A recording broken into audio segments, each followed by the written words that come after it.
Assalamu alaikum and welcome to the Harvard Islamic Studies Call, HISC Seerah session 228. Ramadan Mubarak to everyone. Hoping everyone's having a lovely Ramadan. It's the first weekend of Ramadan, inshallah. Last week we did a different session on Ramadan through Islam channel and just some Ramadan shorts. Today we're carrying on with the Seerah, inshallah. So without further ado, the session we did before, we talked about session 19, Jibril bringing the first revelation, Iqra, and we also talked about what true dreams are. In session 20, it was Warqa bin Nawfal and 7 ways in which revelation would come down from the heavens.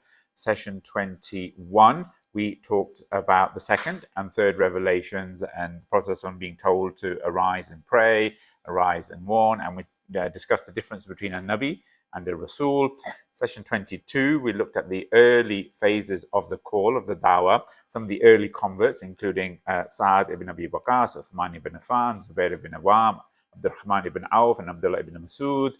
And then 23, we talked about some of the other early converts and Dar-ul Arqam. So moving on to session 24, we look at the open Dawah, essentially. So we, in the actual study set, we talked about the Meccan timeline. We set set the scene for the Dawah period. So you have the 3 years of private, not secret, but private Dawah, followed by the 10 years of public Dawah, and the last 2 or 3 of those being open preaching to try to get to establish an alternative base outside of Mecca to establish Islam. We also talked in session 24 about Dar-ul Arqam, this culturing phase, which is incredibly important when forming a new group of individuals. They need to fully understand and crystallize the message of whatever or the Prophet ﷺ was talking about. So this private stage of Dawah is by invite only. So people, it's not general open to anyone. It was people who were through recommendation. They would come secretly to Dar-ul Arqam, which is in sort of downtown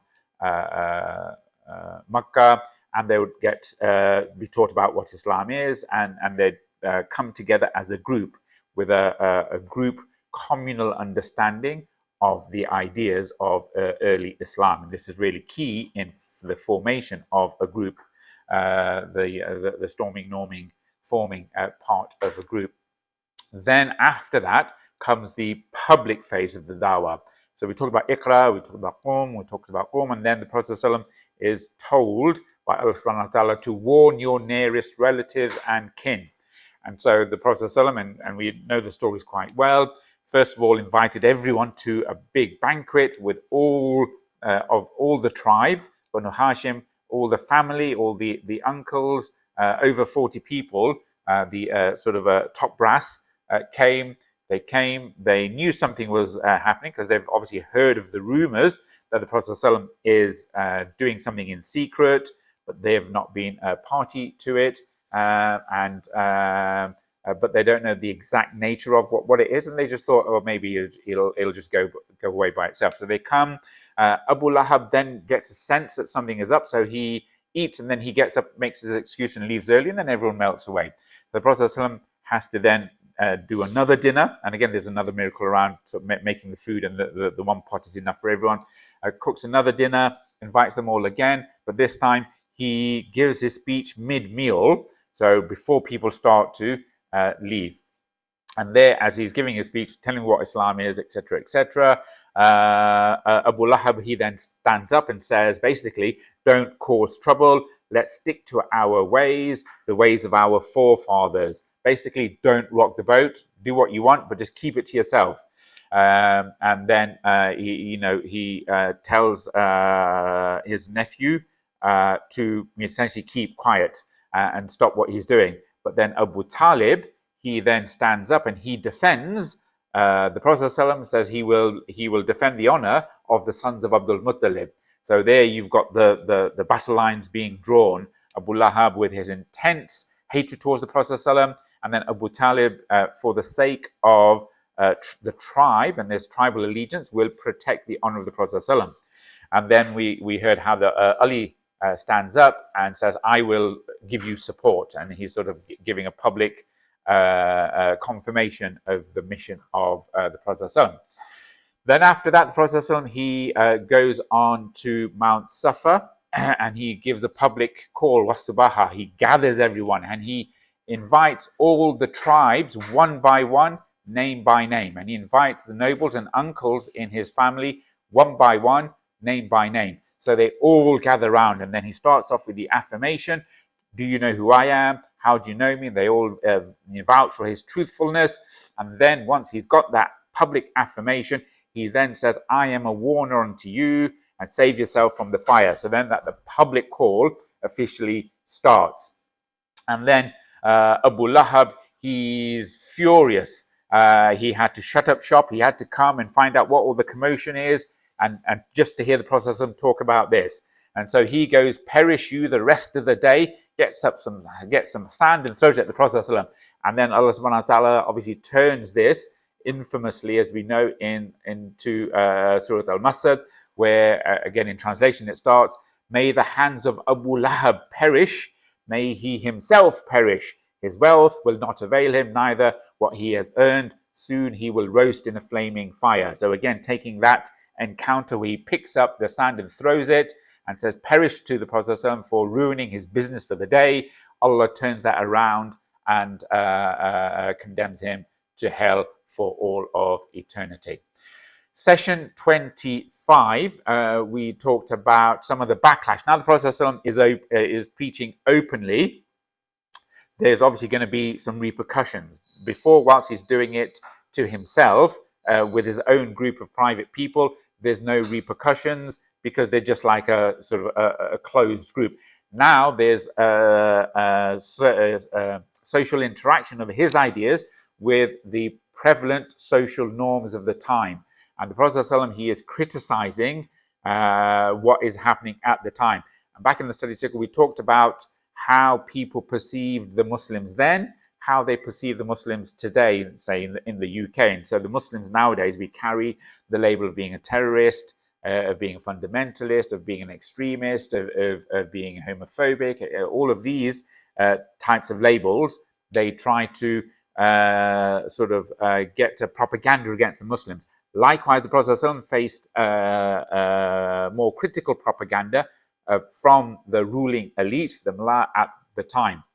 But we have to bear in mind that Mecca at the time was one of the most tolerant societies around. I mean, they even allowed people to do the Dawah naked. And so anything used to go essentially in Mecca, because for them the primacy was trade.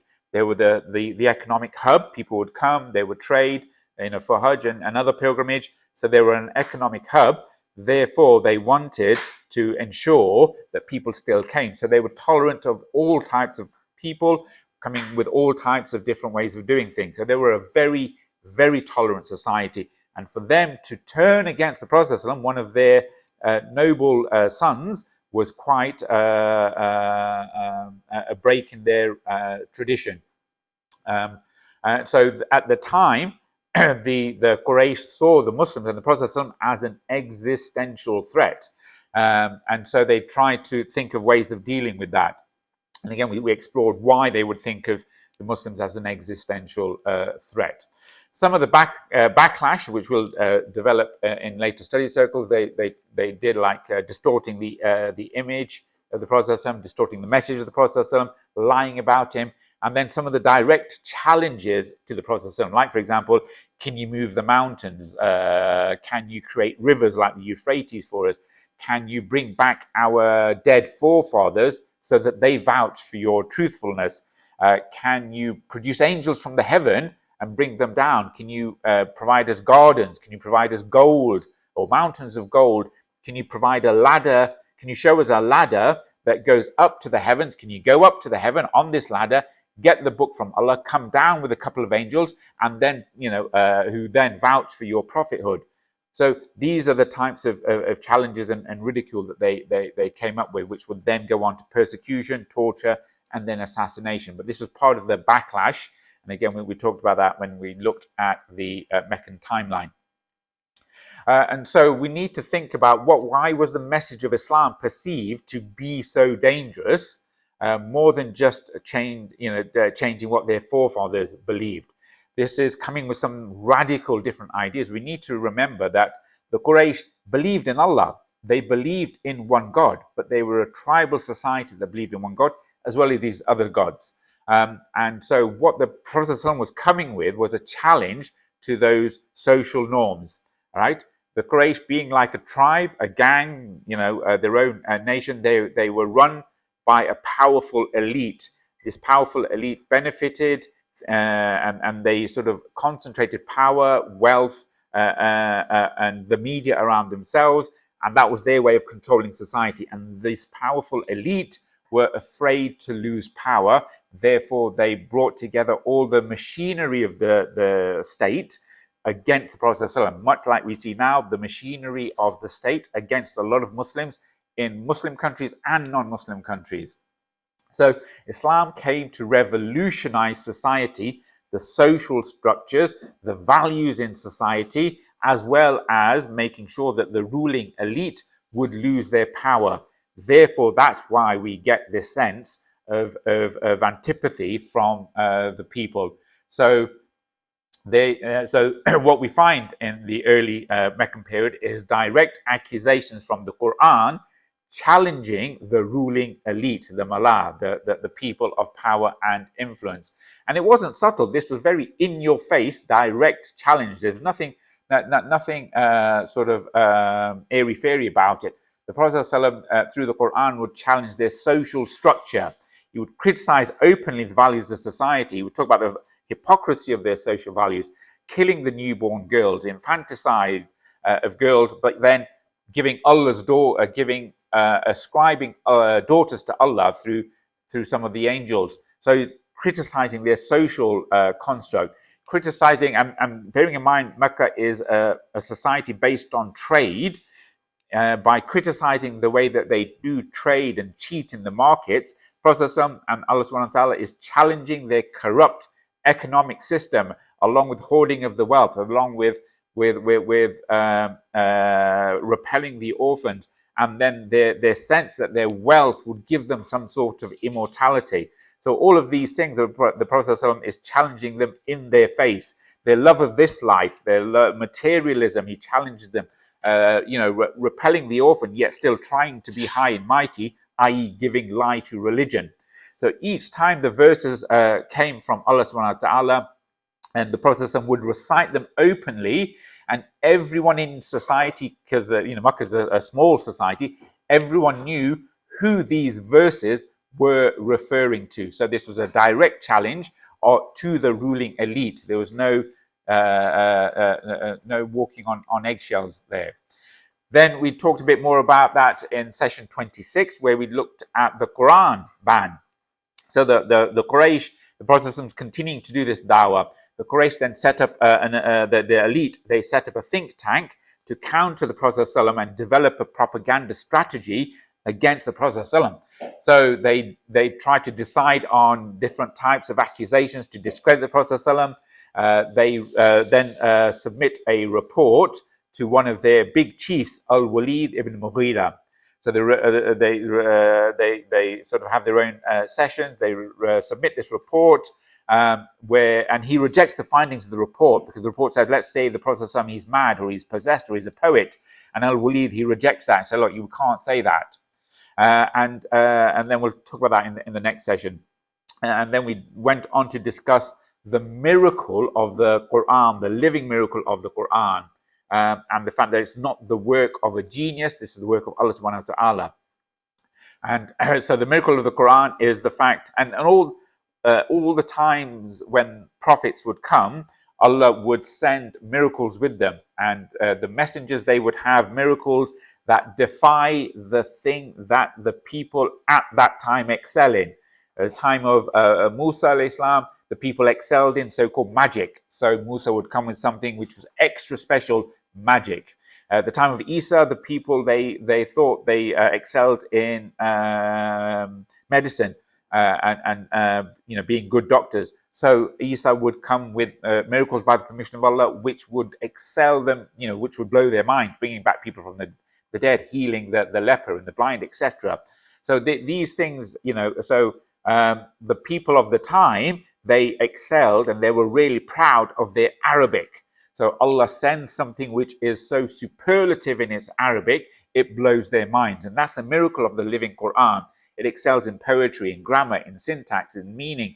It supersedes the laws of Arabic, and it's a living miracle. We can even now see the miracle in the Qur'an. So it doesn't need for us to be alive at the time of the Prophet to witness the miracle. We have the living miracle with us. So this was revealed to excel the pinnacle of their social capabilities, that they prided themselves in their pure Arabic. And even the Qur'an issues this supremacy challenge to the people, which is still valid today. Bring a Qur'an like to it, bring 10 chapters like to it, bring one surah like unto the Qur'an to try and prove it false. So they couldn't do any of that. So what they did, what they found, that the Prophet ﷺ, he would go and he would recite the Qur'an in public near the Kaaba. So this is downtown. This is the place where the people used to have their poetry competitions, where they used to show off their poetry, by reciting things near the Kaaba. So the Prophet ﷺ, he would recite the Qur'an near the Kaaba. People started listening to the Prophet ﷺ. People were taking notice of it. They were looking at the dignity of the recitation. So there was initial pushback, obviously, in terms of the what the Quraysh would do about this. So then they decided to start talking louder over the Prophet ﷺ. They would start shouting when the Prophet ﷺ would recite. They would shout at him or shout over him.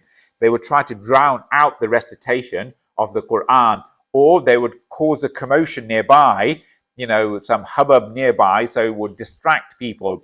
That didn't work. So they then gave the Prophet ﷺ a public ban.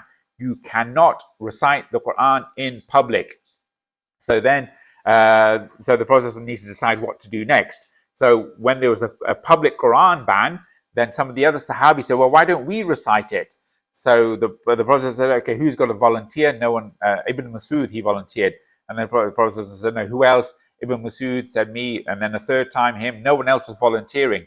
The reason why Ibn Masud was initially said, don't do it, is because it's a tribal society. He had no family, strong family support.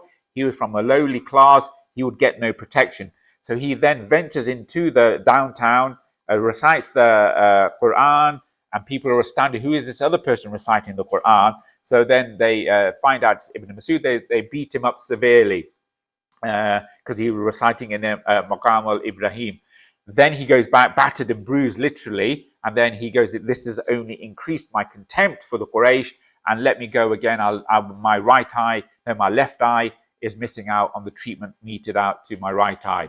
So the next thing the Prophet ﷺ does, because he can't publicly recite the Qur'an, is he recites it loudly during Tahajjud and his Fajr prayers at night time, in the dead of night, where everything is quiet. So the Prophet ﷺ, he's in his own house in the dead of night, and he's reciting loudly the Qur'an. And this, and then clandestinely, the enemies of Islam, they come and try to listen to the beauty of the Qur'an. And we know the famous story of Abu Sufyan, Abu Jahl, and Al-Akhnas, all of them secretly at night time listening to the beauty of the Qur'an, and then they're walking back and they bump into each other. So, what are you doing here? And they all know what they're doing there, and then they go off. It happens a second night and a third night. And then at the end of the third night, they say, look, this is no good, because if people find out that we are listening to this Qur'an, that will be the end of us.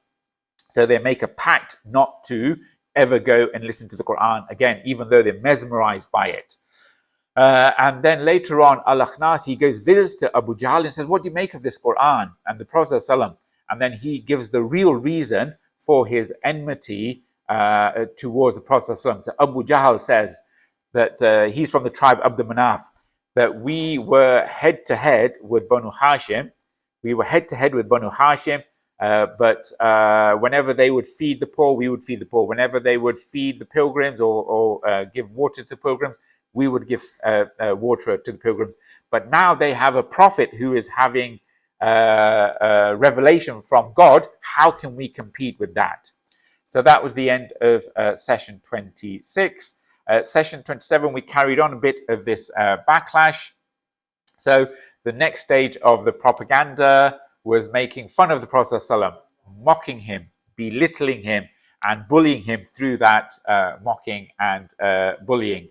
And so we talked about this, the next phase of this ideological struggle, the struggle of ideas between the Prophet ﷺ and the social normative values of Mecca at the time. Some of the things that the Quraysh would say, which, quite frankly ridiculous, but again, this is going back to their propaganda strategy, is couldn't Allah choose a rich person? Why did he choose the Prophet ﷺ? Because the Prophet ﷺ was poor. He was an orphan. He was a double orphan. He was a shepherd, and then he married into wealth. So why, if Allah had some honor, why didn't he choose a rich person? And then they came up with this false accusations that the Prophet ﷺ, he is cursing their forefathers and cursing their gods. Come on to that in a second.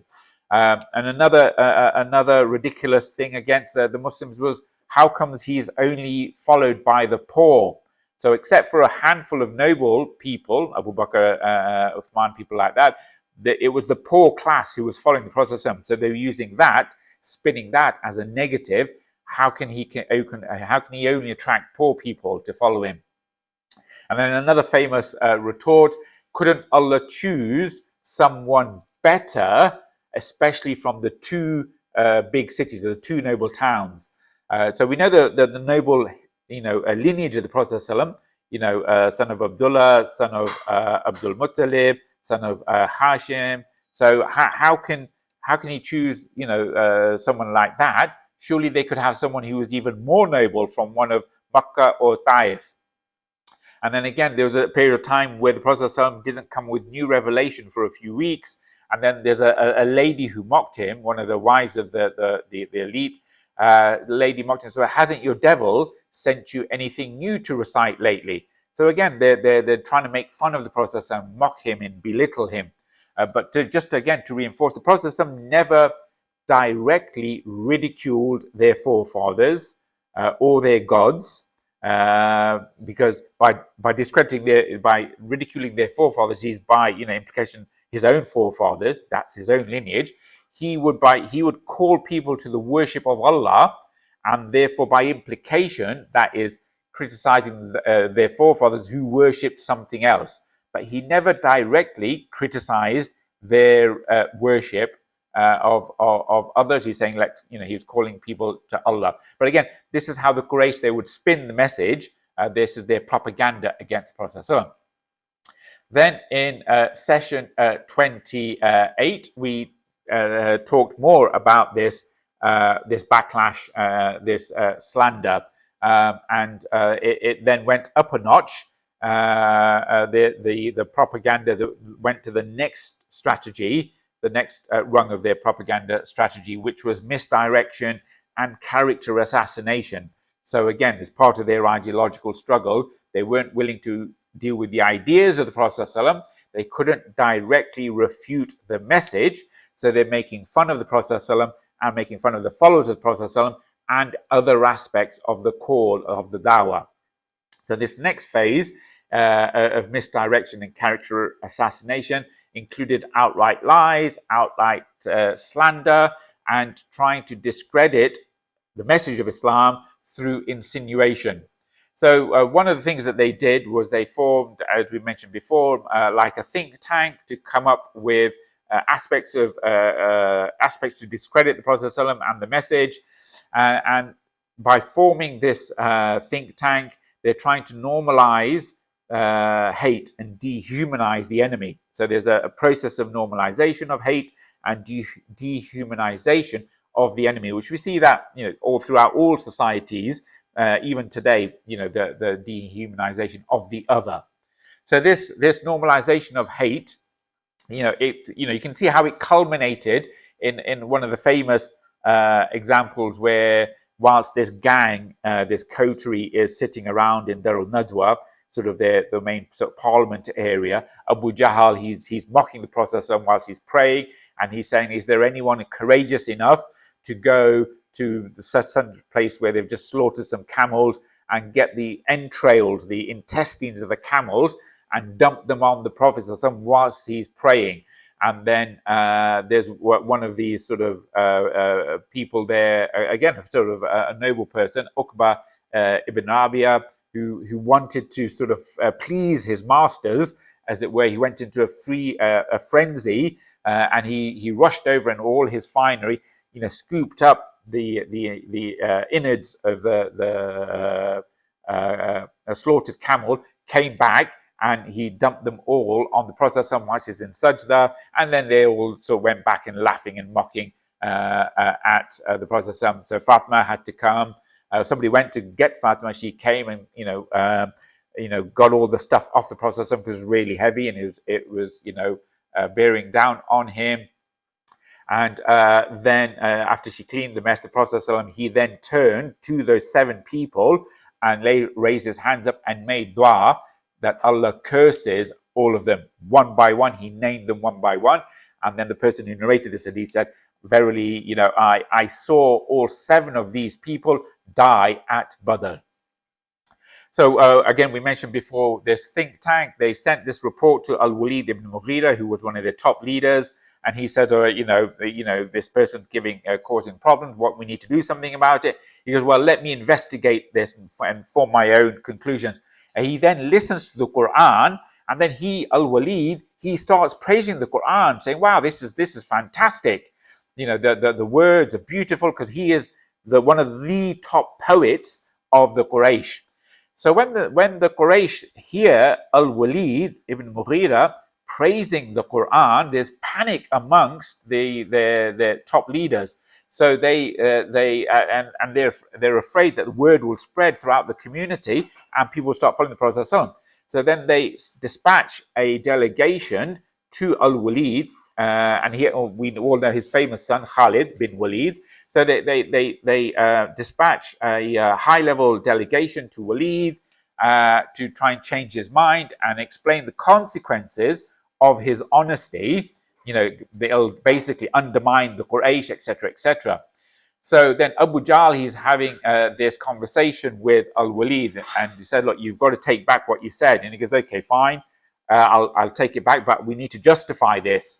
So Abu Jahl says, well, why don't you say the Prophet ﷺ is mad, like in the report? And then al-Walid said, look, we can't say he's mad because he's been living with us for the last 45 years. We know he is clearly not insane. Because, well, why don't you say he's a fortune teller? And he goes, well, he doesn't talk like a fortune teller. We all know what fortune tellers talk like. And he goes, well, why don't, the reports are, why can't we claim that he's a magician? And he goes, we know that he's not a magician. This is not how magicians operate. Magicians operate by a certain way in code. Clearly, the Prophet is not a magician. Well, why don't you say he's a poet? And then this causes umbrage to al-Walid. A poet? A poet? I am the best poet ever. How can we say that Muhammad is a poet? Besides, he's never done any poetry in his life before. He's clearly not a poet. And he goes, give me time to think. I'll come up with something. And then there's that special thing which Allah mentions in the Qur'an, that he frowned and he walked. He crossed the room and frowned.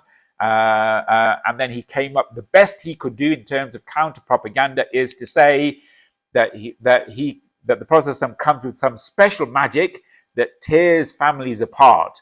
And so again, and that was their rallying call. That was their thing that they would hang their counter propaganda. Main talking point was the special magic that tears families apart. And so that's the thing that they ran with.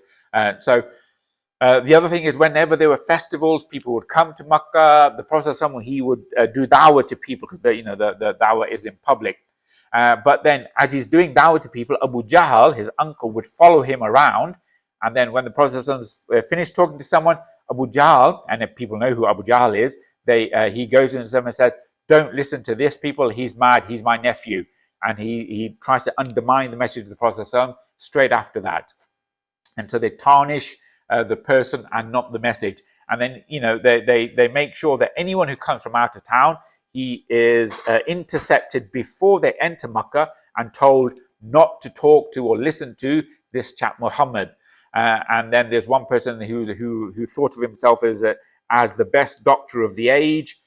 So he says, oh, maybe he's got an illness. Let me talk to him. Maybe I can cure him. So he sits down with the Prophet ﷺ and says, oh, people tell me that you're ill and you're mad. Maybe I can cure you. Prophet ﷺ gives him dawah. He becomes a Muslim. There's another very famous one of Tufail ibn Amr al-Dawsi, who puts cotton in his ears so he doesn't listen to the message as he's doing tawaf. And then he realizes, this is stupid. Why am I putting cotton in my... I'm a grown man. I'm a really intelligent man. I can decide for myself. So then he sits down with the Prophet and says, what's this all about? Prophet does dawah. He becomes a Muslim. And then he goes back and converts his tribe. So we can see these are the strands of the propaganda against the Prophet and how the Quraysh try to deal with the message of Islam. These things don't work, then they step up a notch and they start with the physical persecution and the torture and the boycott. And some of these we'll explore in more detail in the next session, inshallah. So until then, do remember Zidn Dua, especially in this blessed month of Ramadan. Do as much dhikr as you can, and do pray for the less fortunate Muslims, and give as much charity as you can, inshallah. So until next time, inshallah, Bismillah. والعصر إن الإنسان لفي خسر إلا الذين آمنوا وعملوا الصالحات وتواصوا بالحق وتواصوا بالصبر. جزاك الله خير. السلام عليكم.